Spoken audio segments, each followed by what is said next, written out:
WhatsApp Tasmania, and I'll be your moderator today.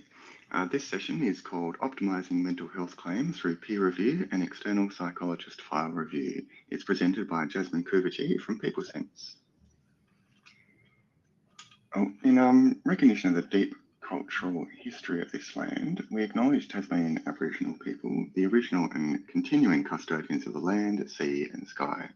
We acknowledge and pay our respects to all Tasmanian Aboriginal people, all of whom have survived invasion and dispossession and continue to maintain their identity, culture and Aboriginal rights. Please now take a moment to read the following slide about information received today. Please use the chat tab to type any questions you have for today's presenter. Those questions will be answered at the end of the webinar. Only presenters' webcams will be used today, and today's presentation is being recorded and will be available on the WorkSafe YouTube channel at the end of the month. It is now my pleasure to introduce your presenter, Jasmine Kuvachi from PeopleSense Psychology and Wellbeing by Altius. Jasmine is a clinical psychologist with 20 years experience and the regional manager at PeopleSense Psychology and Wellbeing. She has worked across clinical, academic and leadership roles in both private and public sectors, supporting client wellbeing, stakeholder engagement, policy adherence and training future professionals. Please welcome Jasmine to the stage. Hi everyone, it's lovely to be here and I'm really honoured to be presenting today. Today what I want to take you through is help you understand what are some of the industry concerns and then take you through a journey of knowing what health professionals expect from themselves as well as what you expect from us as health professionals. And then we look at what's creating those gaps between communication with all the stakeholders, and then some of the outcomes and solutions that we could look to going forward.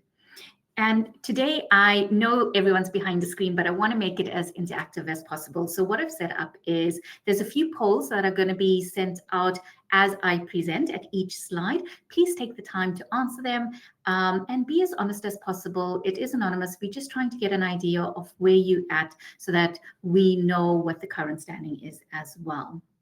So the first poll I want to put across is just helping you understand or where you're at in terms of your confidence in managing a mental health claim. So that should pop up just now as well.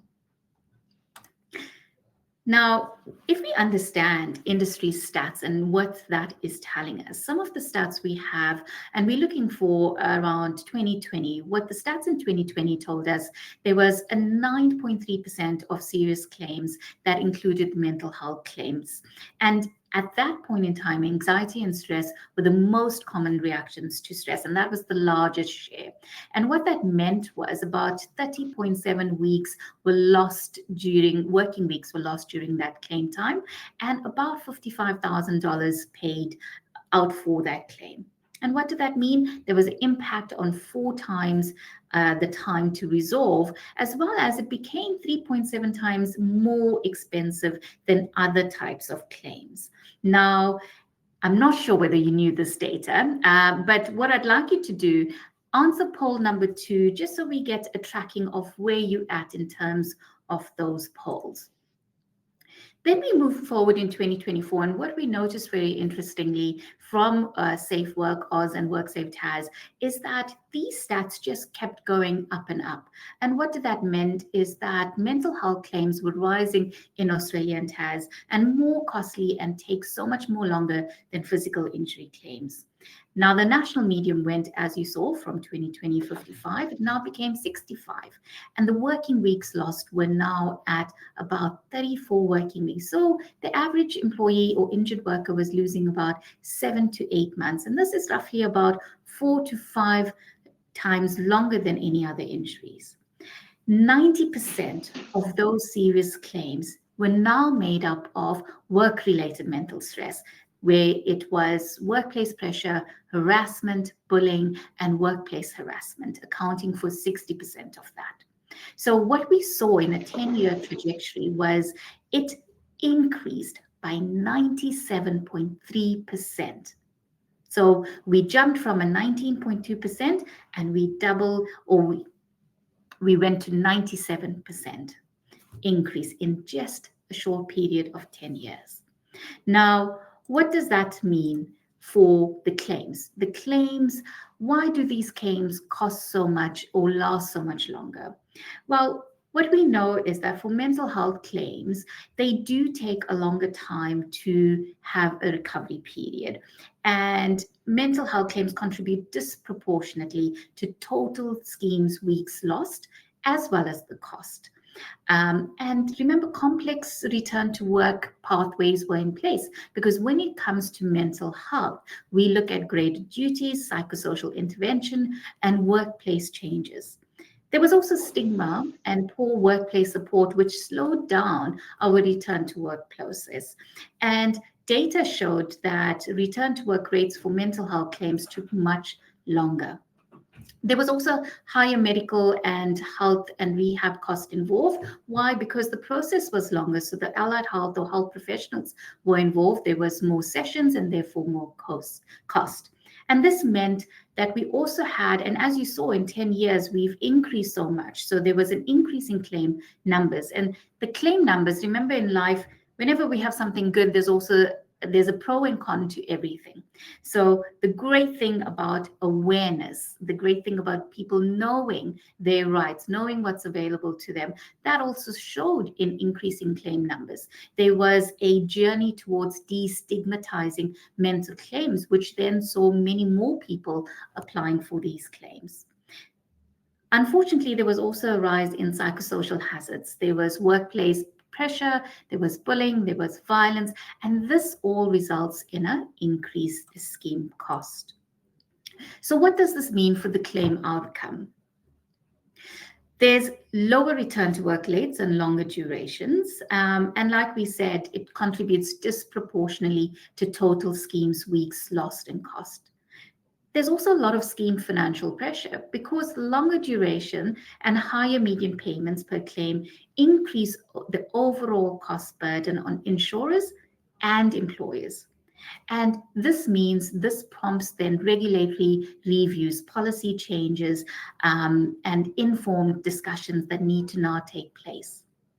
There's also worker outcomes, and workers with psychosocial claims more often report stigma or ongoing psychosocial hazards, and even poorer experience of return to work supports, all of which adversely affect recovery and long-term employment.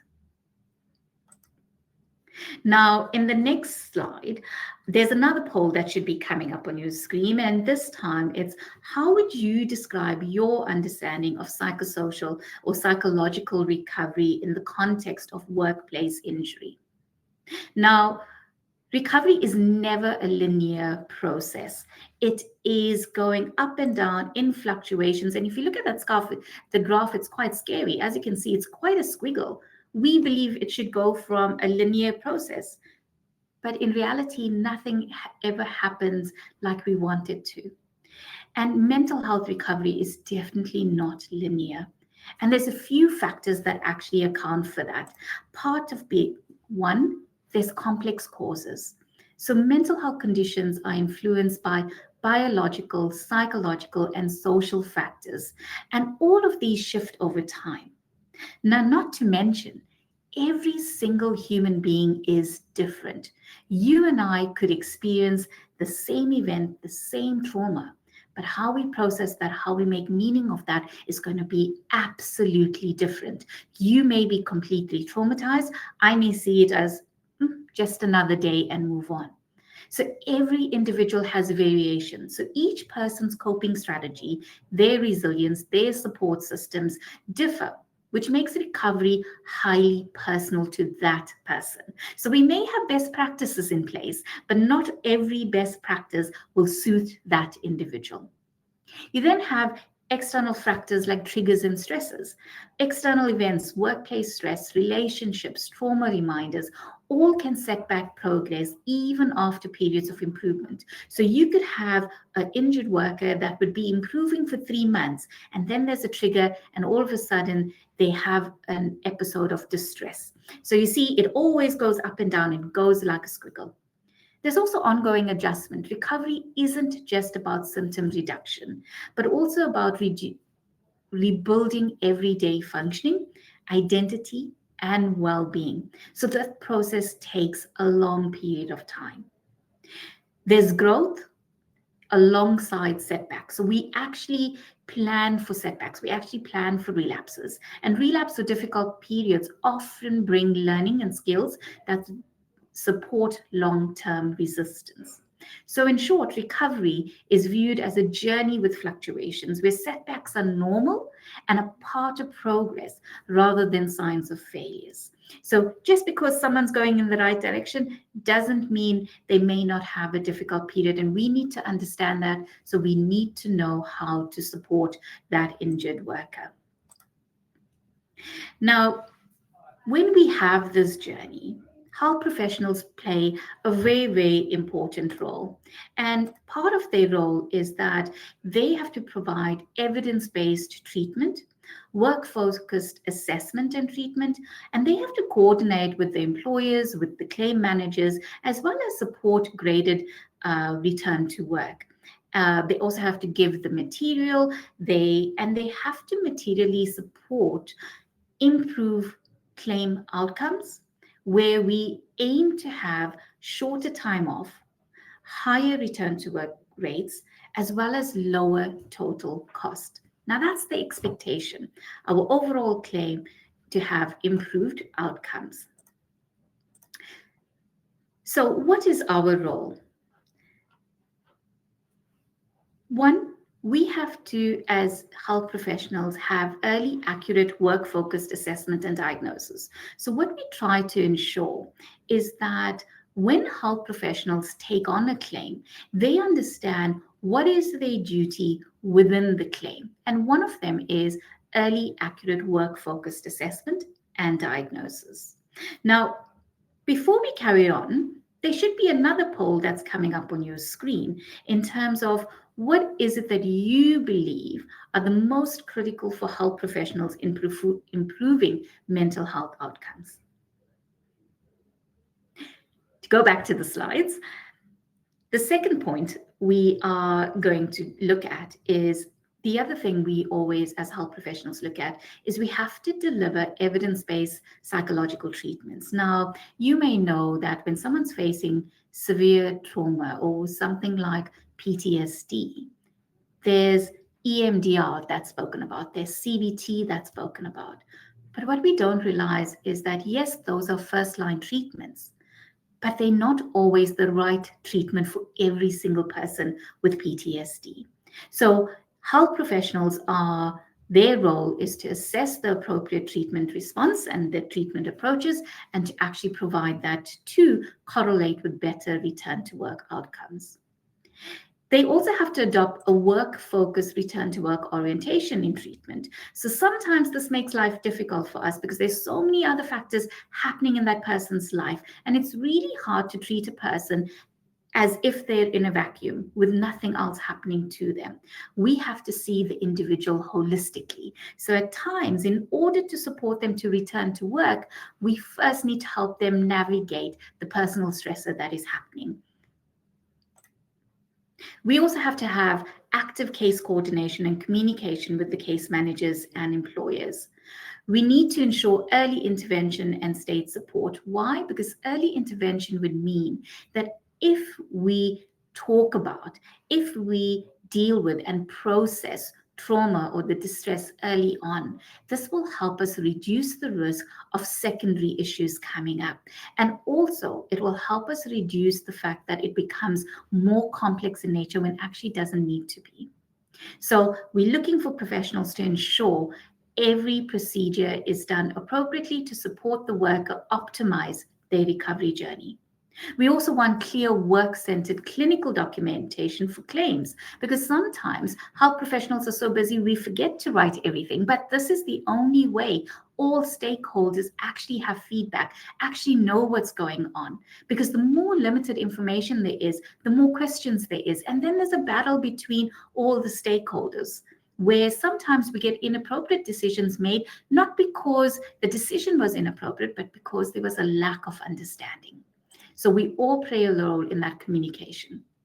We also have to address medical legal factors responsibly. We have to make sure we are neutral and not encouraging or biasly encouraging the injured worker to make certain decisions. So we have to be careful of our role in medical legal reporting as well. We have to use language that is neutral but yet supportive. We also have to coordinate with the vocational rehab and ensure there's graded exposure to work task. We also have to support stigma reduction and workplace psychosocial change, as well as monitor progress and adapt treatment protocols to where that person is at that point in time. Now, all of us, no matter what plan, what policy we have, things are written down so well on paper and it looks amazing. But what's written in paper and what actually happens in reality are two different things. So what does that do? That leaves us with this big gap between what we ideally want and what the real world processes are. So I've just shown you all the ideal things we want from health professionals. But does it actually happen? Maybe not. There's a gap. And why is it that there's this gap? Because health professionals play a central role, but the impact is limited by factors that is out of their control.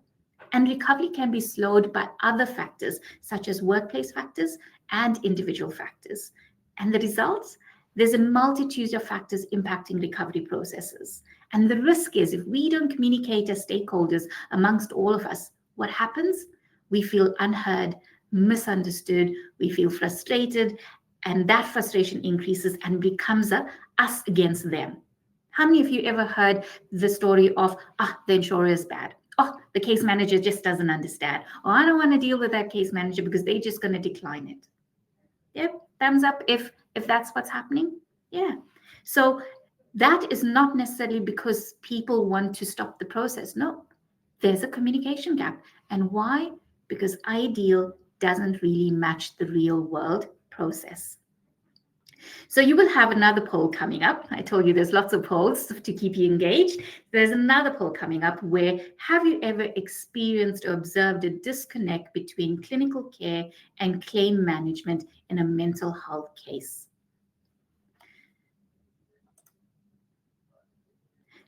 So I'm from PeopleSense, and PeopleSense, we noticed this gap. So what did we do about this gap? Our vision was we wanted to enhance the recovery journey of workers with mental health claims by integrating expert psychological assessments as well as fostering that peer-to-peer discussion. So we were trying to bridge that gap between feeling unheard or feeling misunderstood. And what we believed is that if we did that, we could improve the quality of treatment provided to injured workers, and we could strengthen the skills and understanding of case managers themselves. Why? Because if we aligned the psychological expertise with evidence-based practice, and we could ensure that workers receive the most appropriate work-orientated care, and that could lead to better return to work outcomes and improved overall wellness. So what did we do? We leveraged the expertise of psychologists with a deep understanding of both psychological treatment and workers' compensation legislation, and we used that to bridge the gap between clinical care and legislative obligations. And we did that with the aim of reaching a shared understanding between all of us in terms of treatment goals, what could be the return to work pathways, and steps to support recovery, as well as ensure the collaboration and the communication all continued with stakeholders. So how did we actually do that? What we did was we asked our external psychologists, these experts, to provide peer review of files. And what we initially did when we received a file, we did assessments. We did a comprehensive evaluation by our psychologists to ensure there's accurate diagnosis and effective treatment planning, and then with peer-to-peer treatment consultation. So we didn't make a judgment call. We flagged where the gaps were, we flagged where the misunderstanding was, and then we spoke to the psychologist to say, hey, I'm understanding this. Tell me your side. Tell me your opinion. What is it that's making it different from what we are expecting? Help me understand what's going on. We then offered case manager support. So once we looked at the file, we got all the information, we spoke to the psychologist, we then offered case manager support where we offered them ongoing training and support to enhance their understanding of health conditions and improve their ability to manage cases effectively. So we took all the information we found, we went to the case manager and said, okay, this is how you're understanding the case, but you haven't noted A, B, and C. This is what the psychologist, this is the missing information that the psychologist didn't actually give you. We then talked about evidence-based practice. So we looked, when we also spoke to the psychologist, we had conversations about was there adherence and implementation of the latest research and best practices in psychological care to ensure optimal outcomes for their injured workers. And if there wasn't, again, it wasn't a reprimand. It was a discussion about help me understand why for this case, this was different, because that's all we're asking for. We just want clinical justification and good clinical decisions. At the end of all these discussions, we then drew up a report for our case managers. And this was a concise report that was provided to our provider to show the history as well as to ensure that the report guided the case manager on what they could ask for or what they could actually do in the next case conference. So there was a file review. There was a meeting with the case manager. There was a case conference with the treating provider. And then there was a report. And even though this is in early stages, we're just a few months down the line, we have noted significant improvements. Some of the impacts that we've gotten feedback about was we have upskilled numerous case managers, especially in terms of understanding post-traumatic stress disorder, major depressive disorder, as well as anxiety. There was a significant outcome of improved provider engagement, and so many more psychologists were more amenable to communicate with the case manager. We upskilled psychologists in the alignment of skill requirements. It's amazing how many psychologists said to us, oh, I didn't know the scheme required that of us. Oh, I didn't know I could do a report. I didn't know I could have a case conference. Now, these are people working under the scheme for years. And just because there was a gentle conversation, they were like, oh gosh, thank you for that information. You won't believe how many psychologists even ended up asking us for supervision personally because they thought, you know what, no one really trains you for this. Yes, there's courses online, but in terms of actually know how to put everything together, that's a tricky scenario. Many return to work discussions were engaged in. And you know what the common factor was? So many professionals told us, oh, I didn't want to put any capacity on the certificate because if I did, I'm worried the case manager is going to force them back to pre-injury duties. So we had to psychoeducate that capacity is not equal to pre-injury duties. Capacity is giving us an indication of where the person is at that point in time. There was also increase in functional capacity because they believe that if they showed functional capacity, again, there'll be pressure to return to work. But functional capacities for so many of these cases was so important because return to work wasn't a goal. They weren't ready at that point. But you know what? Functional capacity to increase your exercise, to increase social engagement, those were extremely good goals and extremely good indicators of showing progress through that wiggle of a recovery journey process. We had many cases that also increased work capacity where after the discussions, they were like, yeah, okay, I do believe they can do 4 hours of work or maybe even 2 hours for the week. We also increased the consideration of volunteer work. And that insurance agent was so great about promoting volunteer work, and we psychoeducated the stakeholders to know that you didn't need capacity to engage in volunteer work.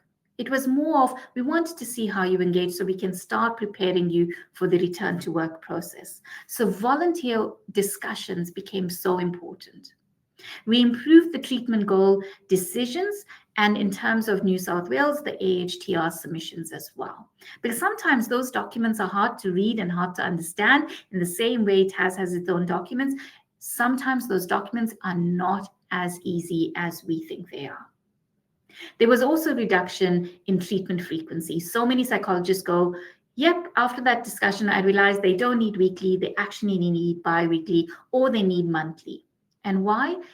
When we expanded the gap between sessions, we were also empowering the injured worker to create their self-dependent skills. So that is where we were practicing to be dependent without that psychological support, to see how they were problem solving, to see how they were crisis managing, because only with practice can we actually help them adjust their coping mechanisms.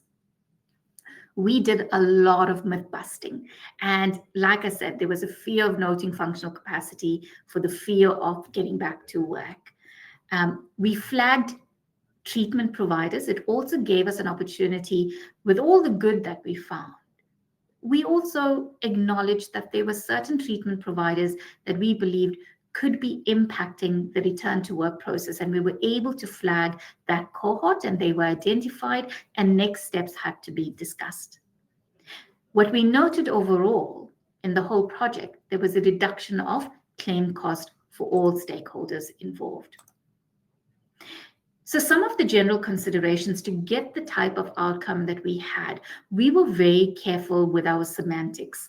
And when we say semantics, we were very careful about how we introduced this, because remember, those that are working with mental health claims, they've had previous experience with previous providers, previous case managers, previous insurance. And what they generally tell us is, I hate it when people come in and try and break down my clinical recommendation or try and find faults with my clinical recommendations. And what we said is, we're not coming in as an independent medical expert. We're coming in as a mental health professional to have a peer-on-peer discussion. And that made the psychologists willing to actually have a conversation with us, because we weren't there to challenge them. We were there to understand their treatment decisions. So that changed the dynamic automatically. In terms of case manager feedback, we improved the understanding of the recovery journey.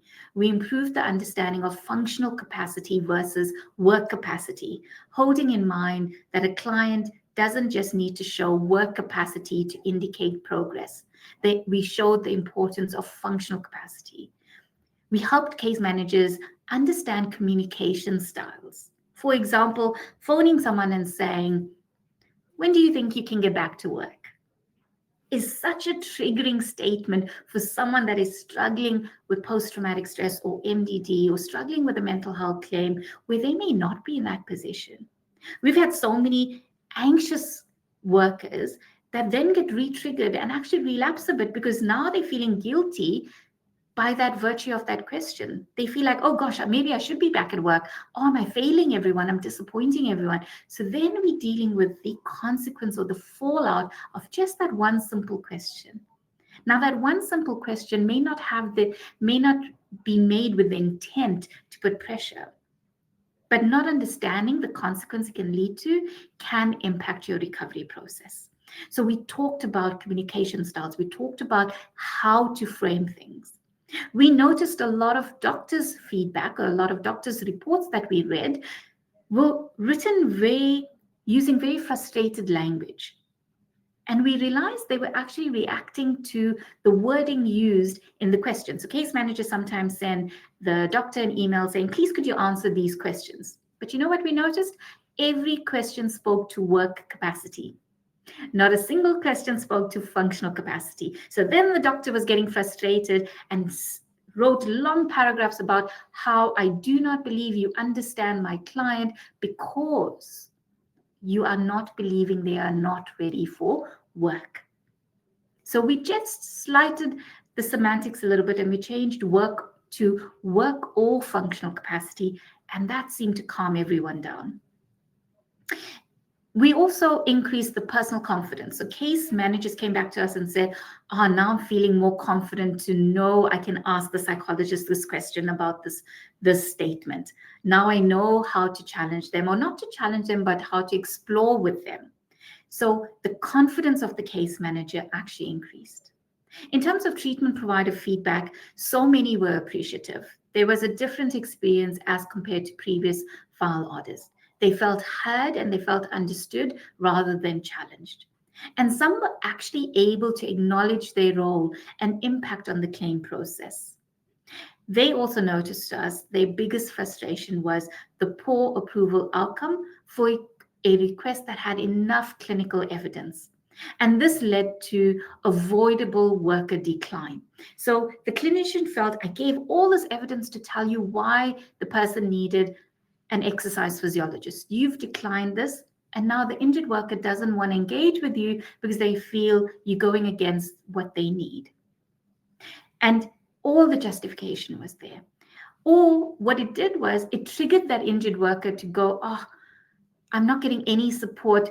Now I need to go and speak to my lawyers. So processes that could have been avoided just with communications, just with exploration, actually were limited after we did this peer review. So what were some of the key findings? I know a lot of you are coming from different areas of expertise. You may be an injured worker yourself, you may be a provider, you may be an insurer, you may be an employer. So what are the key findings from this program? What we realize is everyone plays a role in the recovery process. Communication and engagement from each one would guide the experience of the process. So each one of us play a role. The worker's role is you have to attend all treatment appointments, be willing to try new methods, allow your experience to be your own, because so many of us say, oh, but they didn't get that, so I'm not going to ask for that.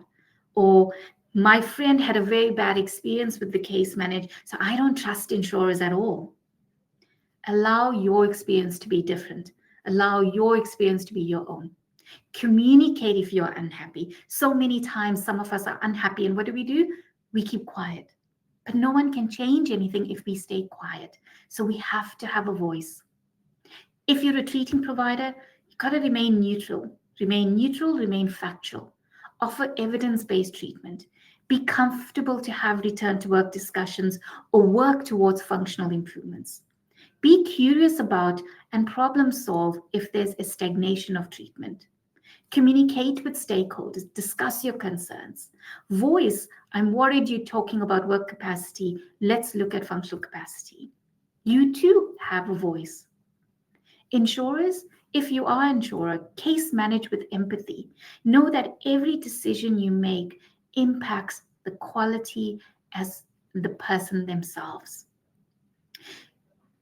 Manage with consideration and curiosity, and acknowledge that each person is coming with their own external factors which is impacting their recovery process. You may not know their childhood trauma.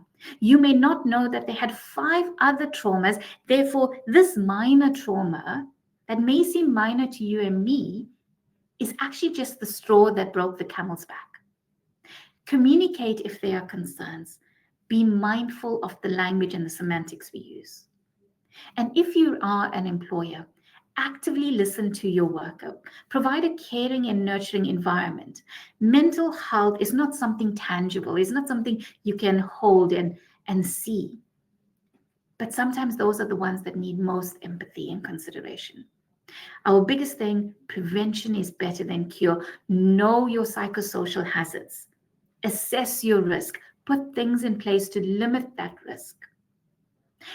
And ask yourself, how can you ensure the worker does not feel like a burden to the workplace and feel acknowledged in their recovery journey? I know we're under pressure. I know we need output and outcomes. But if a worker needs adjustment, understand where they're at in that point in time. Work towards destigmatization. So, any questions there?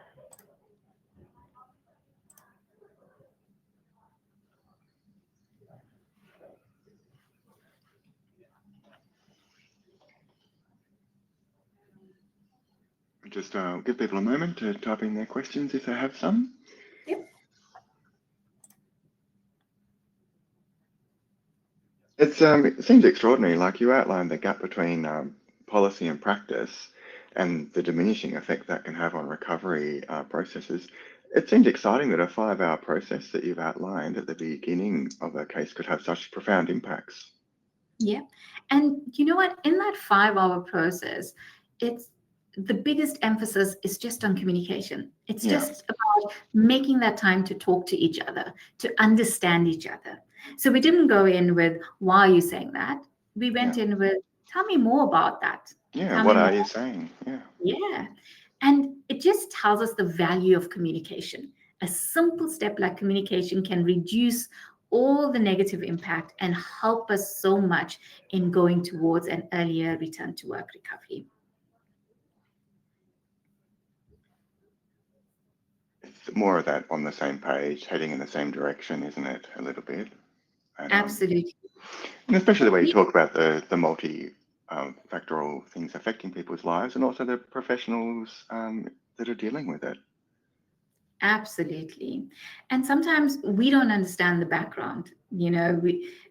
Stakeholders are looking at it just from that lens, Yeah. but there's so many other things happening in the background that's impacting that person's ability to function. So we got to be careful before we make a judgment. We always tell our professionals, be curious. And that's what I would want to say to everyone is be curious. If something doesn't look right, just be curious about it and explore it so that you can understand it better.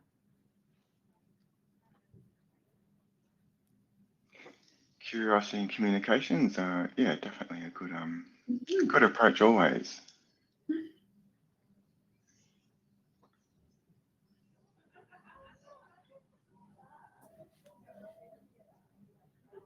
The other thing I actually enjoyed hearing you speak about, Jasmine, was just that pointing out that people are complex and people's experiences and responses don't occur, and the recovery process is not happening in a vacuum.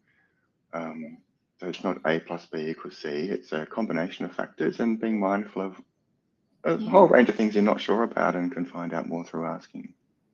Yeah, absolutely. And so many people, part of this process, we realized that so many people were making quick judgments according to societal norms, according Yeah, to expectations of what should be happening without understanding that individual person. So sometimes someone will say to me, oh, I don't believe they traumatized because I know they went on a family holiday. And yeah, I'm like, okay, well, let's ask about that. How did they prepare for that holiday? And then I speak to the psychologist, and the psychologist goes, wow, I spent 4 weeks prepping them how to breathe when they're on the plane or how to de-stress when they're in a public space. So it wasn't just a normal act that they could perform. They actually needed those coping skills in place before they could actually engage with it. tremendous. We've got a question here. Do you have any suggestions for supporting this communication where there is a relationship breakdown between the worker and the employer? I think so. The worker and the employer, usually what we find is, especially when the worker feels my employer doesn't have my best interest at heart. Yeah, So I think it's about, again, the dynamic of the meeting, the tone of that conversation. Again, the worker goes in there with the anxiety that my employer just wants me to do all the tasks that I was doing without understanding I can't do that 100%. And I think if the employer goes in there with the language of, we are here to support you, I want to hear what support do you need in place. This is where I am at in terms of what we expect from you. What is it that we need to put in place to support you to get to that? And I tremendous. think if it's a conversation rather than an instruction or rather than a demand, that conversation goes a little bit further. And yes, we know employers are busy, they need their outputs, and when they have lower resources in staffing, that impacts all of that. But that's where the worker starts to feel like a burden, like, oof, I'm causing more problems. Yeah, I can see my manager is stressed because I'm only there for half a day. And even if you are stressed, it's to acknowledge, yeah, I am stressed, but you know what? That's not your accountability. I'm stressed because of the situation and not because of you. And I think that's an important reflection to make as well. thank you for that. This question, I think, follows a little bit there. It's asking, can you speak more to the employer's approach to the employee? So I think I think it duplicates in terms of that. I Yeah, think Part of it is communicating with empathy, communicating with care. Sometimes the injured worker says to us, you know what, part of why I don't want to speak to my employer, not once did they check in on me. Not once did they just check where I was at or how I'm doing. Just a common decency. Or one worker had said to me, in my experience, one worker had said to me, you know what, I walk into my environment, not one person greeted me. It was just carry on, you know what to do, just do it. But no, there was no invested engagement. So those check-ins, those how are you doing? Is there anything we can put in place? Again, it's not to be one-sided, but it's to have the conversation. And if you do that with care and empathy, remember, it's not what you say, it's how you say it that actually changes that dynamic. Yeah, treating people like people. Yeah. This person is asking, what's the best way as an employer to instigate a peer review process like the one you've shared with us this morning? Well, at the moment, the peer review process has been initiated by the insurers to have a look at the claims. So I do think it's about having that conversation in those case conferences. If you are worried about something, again, take it to the medical case conferences to talk about it there. Let your multidisciplinary team engage with that. And if you are having more concerns, speak to your insurer so that they can actually put these reviews in place. Because remember, privacy and confidentiality is a massive factor that we need to ensure that we uphold. So if the employer is speaking to a health professional, that is breaching the confidentiality as well. So we need to be careful that whatever we do within the rights of privacy and confidentiality. That go to your point about rebuilding identity and esteem, I imagine as well, that sense of trust between the various professionals and the injured worker. Again, just more human factors in a Human complex touch. environment. Thank you, Jasmine. This person's made a comment just regards to the last poll, which was around the stakeholder. So they're saying that they believe all stakeholders need more support and education to improve their mental health claims, more collaboration between all parties. And Absolutely, that's a really good point. And that's why I was interested to see where people were at in terms of because if you didn't have the choice of everyone, where would you prioritize who needed the most support? So you're absolutely right. That should be everyone needs adequate support. Because remember, whether we're looking at the injured worker or whether we're looking at the case manager themselves has external factors happening that may limit their ability to optimally engage on this case. Same like the health professional, same like the insurer. So every single stakeholder has their own external factors. So you're absolutely correct. Each one of those stakeholders need adequate support. thank you. This person's put up this question, asking from an employer's point of view, is it justified to query treatment plans and ask for more specificity in relation to terms such as coping strategies, but how they might look in a practical sense? I think there's a fine line, again, to make sure we don't breach confidentiality and privacy. Remember, the injured worker holds the right of what information they are willing to have disclosed or talk amongst the multidisciplinary team. As an employer, what could be beneficial is to talk to more, help us understand what sort of coping strategies we could put in the workplace to help support this injured worker when they're back at work. So whether that's in your employer meetings or whether that's in your case conferencing, it's more to speak to that. What is it that we can add to the workplace to enhance the coping skills that you may have? Because remember, again, the therapist is there to monitor, the health professionals are there to monitor the coping skills they're using, how they're using it, and whether they're doing it properly. In terms of the workplace, what we would want from the workplace is to ensure the workplace is supportive in that ability to allow that person to use their coping mechanisms as well.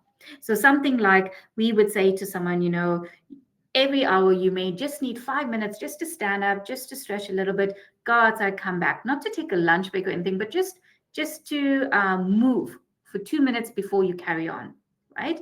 We would want the employer to support that, not go to the employee and go, why are you getting up every 2 minutes? Why are you moving every half an hour? So we want the employer to know that these are the strategies we've put in the workplace, and that's a conversation to have with the employee, and we want the workplace to be able to support that.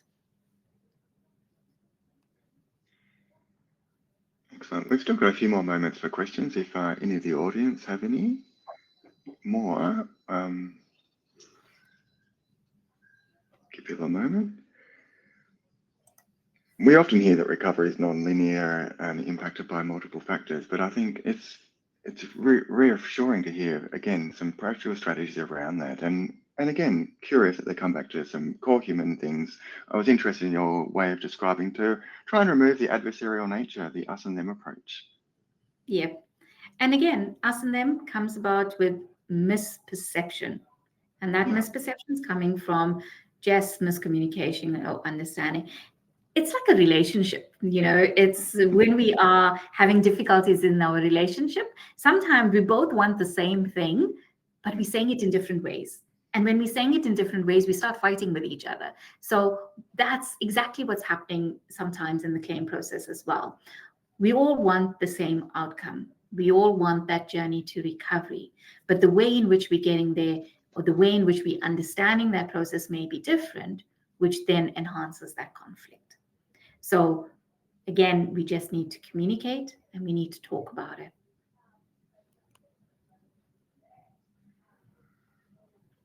Well, thank you for coming along today and sharing this excellent insight and some practice wisdom with the audience here for as part of WorkSafe Month 2025. It looks like there are no more questions coming in. I reckon that's down to the extraordinarily quality of your presentation. Thanks again. Thanks to all the audience for attending today's session. It's being presented as part of WorkSafe Month 2025. You can head online to worksafe.tas.gov.au/month and look at the rest of the program on offer. Hang on, we've got another little question popped up, which is relevant to some other parts of this. We're wondering about an increase in moral injuries you may have noticed as part of your work. Oh, absolutely. Yeah. And I think as providers that now that moral injury is part of our diagnostic criteria, we are seeing a lot of providers holding that in mind in terms of moral injury. We're also holding in mind that there's a lot of upskilling needed to be done in understanding moral injury. So we know moral injury has always been there. It's just people didn't know how to describe it or didn't have a formal diagnostic term to have that backing. But now that it's been formalized, we are seeing a lot of more injured workers coming with the diagnosis of moral injury. Absolutely. And I do think that's going to increase over time. As people are becoming more aware, more educated, more skilled in it, we are going to see that increase continue. And it's good to be keeping abreast of a growing awareness of it. I'll just put in a plug. We had a session yesterday on moral injury, which will be available at the end of the month on our YouTube channel. And one of our team has just put the link to that in the chat, but it's worksafe.tas.gov.au/month. I might just give people a last call for questions, and otherwise we might wrap up a little bit early. For the audience attending, thank you again, and thanks to the backstage crew for supporting this session and all the rest during the month. There will be a short poll at the conclusion of the video, which I would request people stay behind and just quickly answer. We'd love your feedback. It helps us improve the program for next year. And yeah, feel free.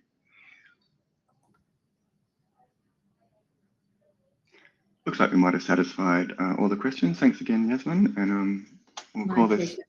Yeah, thanks again to the audience.